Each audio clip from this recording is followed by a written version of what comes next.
I'm Bob Harris of Decorative Concrete Institute. Welcome to Duramin's training and educational series for industrial and decorative flooring systems. We're getting ready to apply our 100% solids Purdue EO2, which is an epoxy primer for applications like Param 6000. The Param 6000 is a polishable cement-based overlay, self-leveling, that we'll demonstrate in a different video. This is also great for applying for Duramin's thick build epoxy coatings. So what we're going to do is we're going to mix a small batch for demonstration purposes here. It's really crucial that you mix this at the exact ratio of 2 parts A to 1 part B. Really be particular on your measurements. I see a lot of people make common mistakes and they think, oh, this is close enough, and wonder why right out in the middle of a floor they have a spot that's never hardened or set up. So be very specific with your mix ratios. For demonstration purposes on a small panel like this, these buckets are very useful, or if you're doing samples in your shop, perhaps on a rainy day. This column right here, oftentimes applicators don't even know that this is available for their use, but it takes the guesswork out. So if we look here, this column says 2 to 1. So what I'm going to do is on the left side, I'm going to fill up my A side of the EO2 to the 4, and then I'm going to fill up the B side to the 4 on this, and that gives me an exact ratio of 2 to 1. Now look, if you're out on a real application, you want to have a secondary bucket, and you always want to make certain that you're in fact putting 2 parts to 1 part. Some people even go to the next extreme. They'll even have a third bucket. So once they've weighed out their 2 parts, they'll dump it in the clean bucket, and then they'll take their 1 part and dump it into a clean bucket, and you know that there's not going to be any issues or any problems with mix ratios. Another thing to be concerned about, this is a very thick viscosity epoxy, 100% solids. So oftentimes what I'll see happen on a job site is when they're dumping it from the bucket into this container, some of this material will get on the side of the bucket, and especially if we don't fill the rest of the way up with this, you have unmixed material on the side of the bucket. And then of course when you go to dump it onto the floor, the first thing that hits the floor is unmixed material. So be really particular on your mix ratios. Now for this application, we're looking for a concrete surface profile, a CSP, of somewhere between 3 and 5, which is easily obtainable with the dustless grinding that we've demonstrated and shot blasting as well. In preparation for our Param 6000, what we're going to do is we're going to roll down this material somewhere in the vicinity of probably 10 to 15 mils thick, but what's really important is that we're going to broadcast sand to refusal. So once we've rolled the entire panel, that's called a sand broadcast to refusal or to rejection, meaning that you throw as much sand on there until it's literally built up a layer. You want more sand in this case. More is better. If you see some slick or damp spots bleeding through, you haven't thrown enough sand.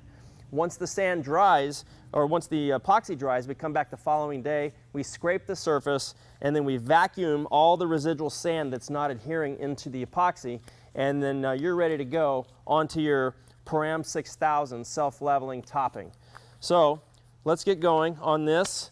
Before I start mixing too, let's talk about delinting your roller. We're using a 3/8 snap roller. Despite the fact that the packaging says lint-free, of course that's not the case. So one easy way to delint the roller is to take tape, have your helper stand there, and then what we do is we simply roll back and forth. And I don't know if the camera can show you this, but I'm already seeing a tremendous amount of lint coming from our supposed lint-free roller. Now, this is just good practice to get into the routine of doing this. Is it crucial for our EO2 application? Not really, because we're broadcasting sand and then we're going over the top of that with a cement topping, so it's not crucial. But you'll find that guys that do epoxies for a living, it's just good practice and good routine to get into the habit of delinting your roller, and that's one way to do it. Okay, now let's go with our 2 to 1 ratio. We're always going to start with part A. Now, I'm going to just mix this part right here, and I'm going to precisely dump it right up to the 4 side, to the number 4 on the column of the 2 to 1 ratio.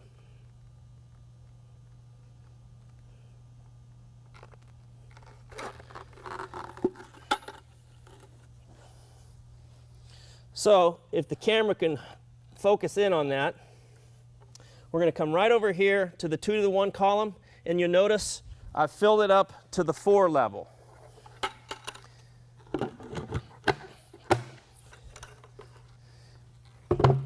Now what I'm going to do is take our B side of the EO2, and on this side I'm going to put the remaining on this column all the way up to the 4 right here that you see. So we started with the A side to here, now we're going to go all the way up to here for the B side, and that gives us our 2 to 1 ratio. So for mixing small batches, as I mentioned already, or for sampling purposes, it's just a great process of mixing. So I'm looking at this side now.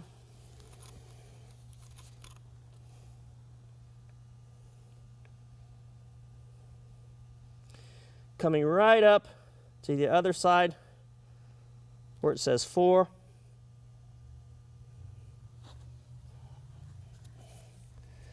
One other little good tip I've learned that if you're not mixing full batches, which is rare on a big commercial job, you're going to always mix full batches.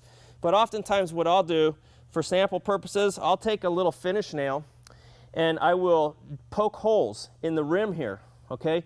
Like maybe 10 or 15 little holes.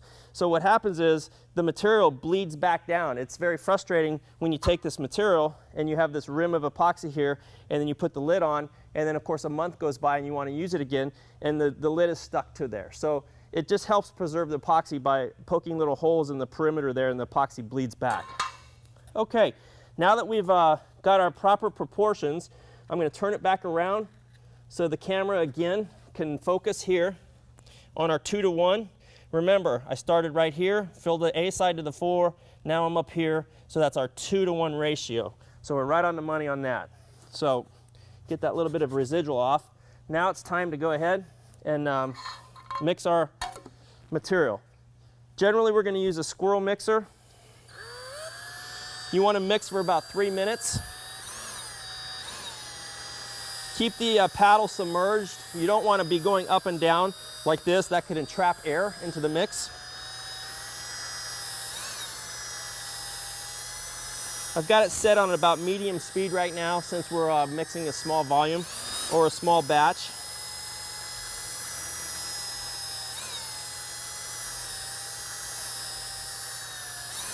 So typically what you're doing on a job site is you'll have one person that's actually applying it on a large batch. So if we're making a whole 3-gallon kit like we were showing here, basically once it's mixed, you're going to dump a good volume right onto the floor, and then somebody's going to use what we refer to as a notch squeegee, and they're going to notch squeegee it onto the surface, getting the material down very promptly and swiftly, and then one other person will come right behind them and they'll use the 3/8 roller to roll the material down, and then you'll come back and you'll do your sand broadcast to refusal. So I'm going to mix this for another 2 minutes, and then we'll get busy with the application of the material.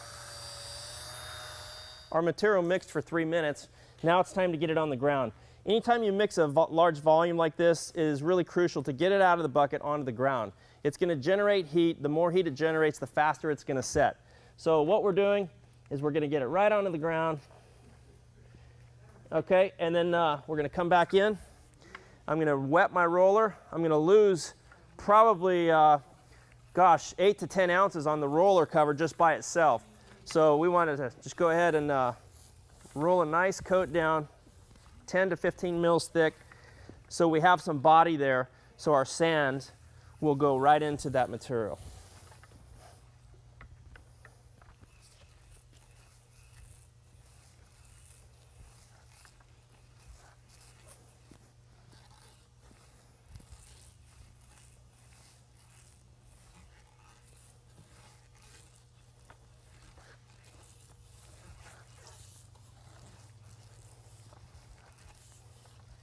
We've rolled down our coat of Purdue EO2 100% solids epoxy primer. Now it's time to broadcast sand to refusal.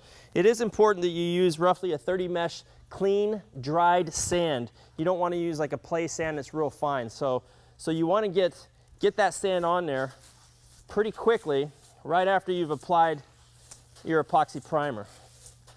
So you can see how I'm putting it on. You definitely want to go until it will not accept any more sand. You can see where it's starting to turn white. That's where we're starting to get it to where it's building up to refusal, meaning it's not going to take any more. Pay close attention to these edges.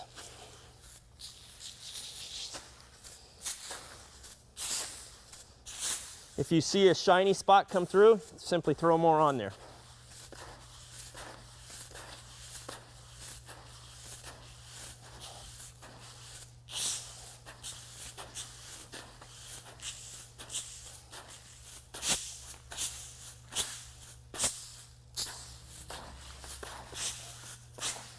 As I said, this material will be tack-free in these conditions in probably about 7 hours or so.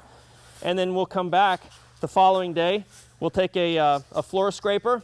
We'll scrape any of the ridges off and vacuum the residual. And then we're ready to go with our next application, which is the Param 6000 cement-based topping.